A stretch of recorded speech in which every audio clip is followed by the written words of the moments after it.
Hi everybody, Jacob Reed here from ReviewEcon.com. Today we're going to be looking at government policies and their impacts on the foreign exchange markets. If after watching this video you still need a little more help, head over to ReviewEcon.com and pick up the Total Review booklet. It has everything you need to know to ace your AP microeconomics and macroeconomics exams.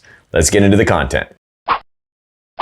Before we get started, I have to point out that some of the government policies that we will talk about will have conflicting outcomes on the foreign exchange markets. So what do you do when that occurs? Well, my suggestion is you focus on what the question asks you. Read it carefully. There will usually be keys that help guide you in answering the question. So if it tells you to focus on the price level impact, focus on the price level impact. If it's the interest rate impact, focus on the interest rate impact. And then you will get the right answer. The first thing we're going to do is look at trade restrictions and their impact on the foreign exchange markets. As you may have learned back in micro, tariffs are one of those trade restrictions. They reduce imports. And as you may have learned with this tariff graph, with international trade and no tariff, we will have a large quantity of goods imported whenever the world price is lower than the domestic equilibrium price. If we put a tariff on this graph, it shifts the price upward and we get a smaller number of goods imported. Quotas are another one of those trade restrictions, and quotas will also reduce imports. Here we have the amount that's imported before an import quota, and then after the import quota, we have a smaller number of goods and services imported from other countries. So now we're going to take a look at the impact of those trade restrictions on the foreign exchange markets. First, let's take a look at the foreign exchange market for the US dollar. We have the x-axis there is marked as the quantity of US dollars. We have the price of US dollars in Chinese yuan. We're looking at the yuan to US dollar exchange rate here. And we have an upward sloping supply curve and a downward sloping demand curve with our equilibrium quantity and equilibrium price, that's the exchange rate, marked. If we see an increase in trade restrictions on Chinese-made goods in the United States, that will cause a decrease in the amount of imports from China. That decrease in imports is going to decrease the supply of US dollars. Because US consumers are going to be buying fewer Chinese-made goods, that means they will be selling fewer of their dollars. And as we know, selling of US dollars is the supply curve here. So that will decrease our supply curve, shifting it to the left, and that will give us an increase in the exchange rate, and that means the US dollar has appreciated. On the flip side, we're going to take a look at the impact on the foreign currency here, in this case, the Chinese yuan. So here we have a foreign exchange market for the Chinese yuan. We have quantity of yuan on the x-axis there, and we have the price of yuan in US dollars over there on the y-axis. Again, we have a downward sloping demand curve, upward sloping supply curve, and the equilibrium exchange rate and quantity marked. Since those trade restrictions are going to reduce the amount of exports from China, that means that the demand for Chinese yuan is going to decrease, shifting that demand curve to the left, causing that equilibrium exchange rate to decrease. That means the Chinese yuan has depreciated. Whenever one currency appreciates, the alternative currency appreciates, and vice versa. Next, we're going to take a look at changes in real income and their impacts on the foreign exchange markets. First, we're going to take a look at the changes in real income caused by expansionary fiscal policy or monetary policy. As we should remember from the ASAD graph, expansionary fiscal and monetary policy both shift that aggregate demand curve to the right.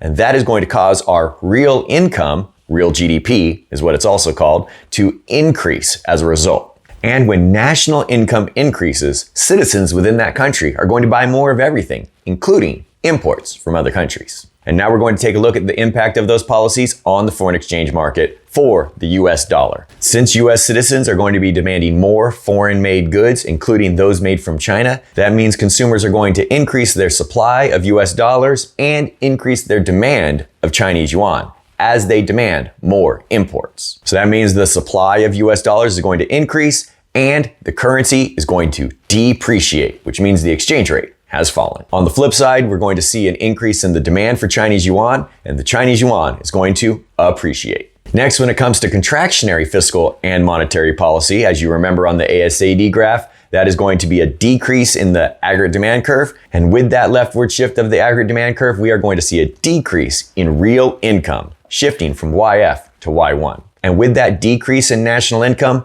citizens are going to buy fewer imports. Over on the foreign exchange market for the dollar, that means there will be a decrease in the supply of US dollars as US consumers will buy fewer Chinese-made goods. And that's going to cause the US currency to appreciate.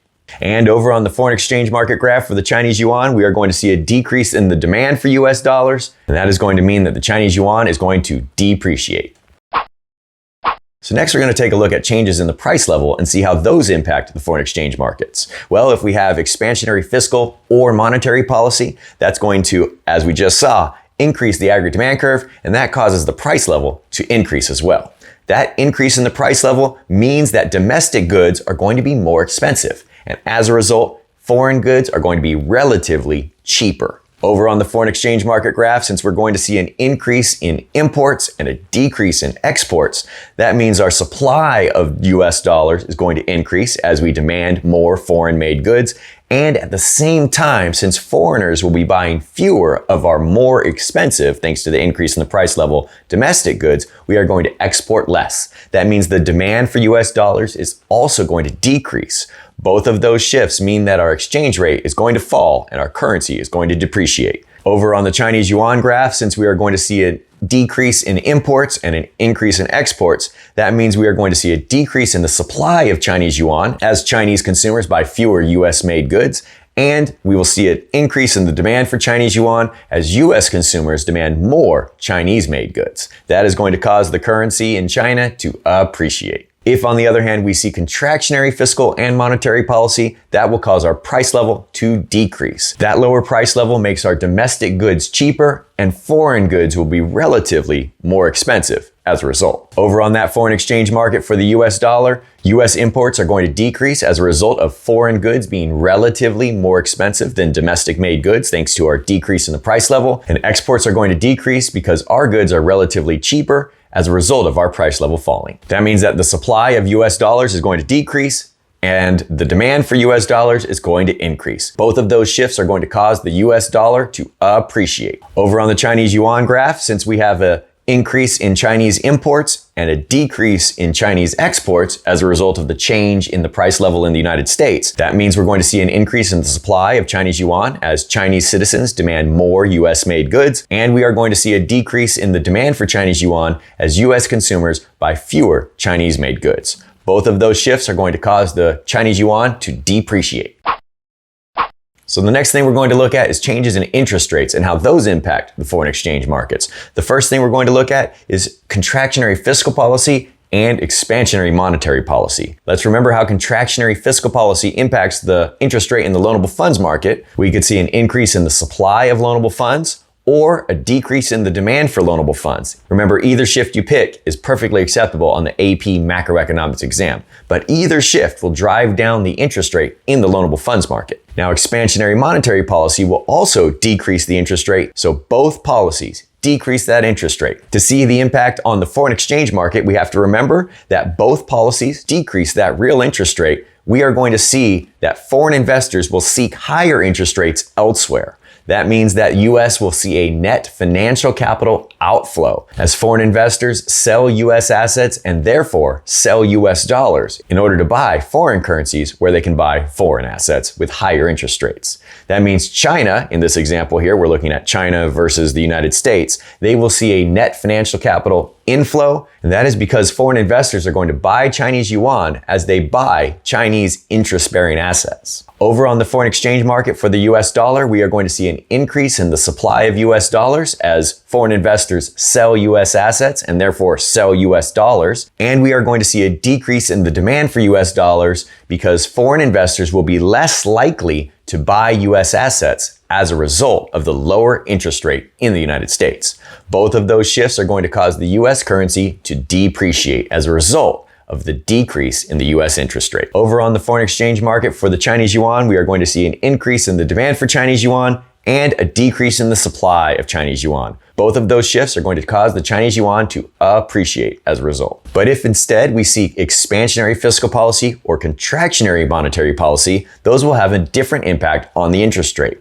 For the expansionary fiscal policy, we must remember that would cause a decrease in the supply of loanable funds or an increase in the demand for loanable funds. Remember, either shift is acceptable on the AP macroeconomics exam, but both of those shifts will cause an increase in the interest rate in the loanable funds market. On the monetary policy side, a contractionary monetary policy will increase the equilibrium interest rate there. Since both of those policies caused an increase in the interest rate and foreign investors will seek those higher interest rates, the United States is going to see a net capital inflow, and that means foreign investors are going to buy United States assets and therefore buy United States dollars.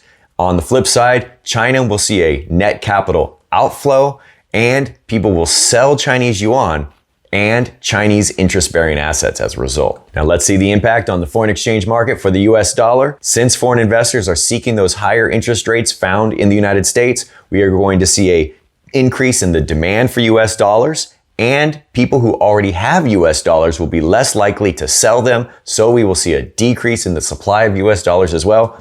Both of those shifts cause the US dollar to appreciate. And on the foreign exchange market for the Chinese yuan, we are going to see an increase in the supply of Chinese yuan as foreign investors sell those assets that are bearing less interest. And we are going to see a decrease in the demand for Chinese yuan as well. Both of those shifts cause the Chinese yuan currency to depreciate. Whoa. That was a lot of information. And if you already got it all, you are on your way to acing your next AP macroeconomics exam. If you still need a little more help, head over to reviewecon.com and play the foreign exchange market game. It'll help you practice the skills you've learned here. And if you still need a little more help after that, head over to reviewecon.com and pick up the Total Review booklet. It has everything you need to know to ace your microeconomics or macroeconomics AP exams. That's it for now. I'll see you guys next time.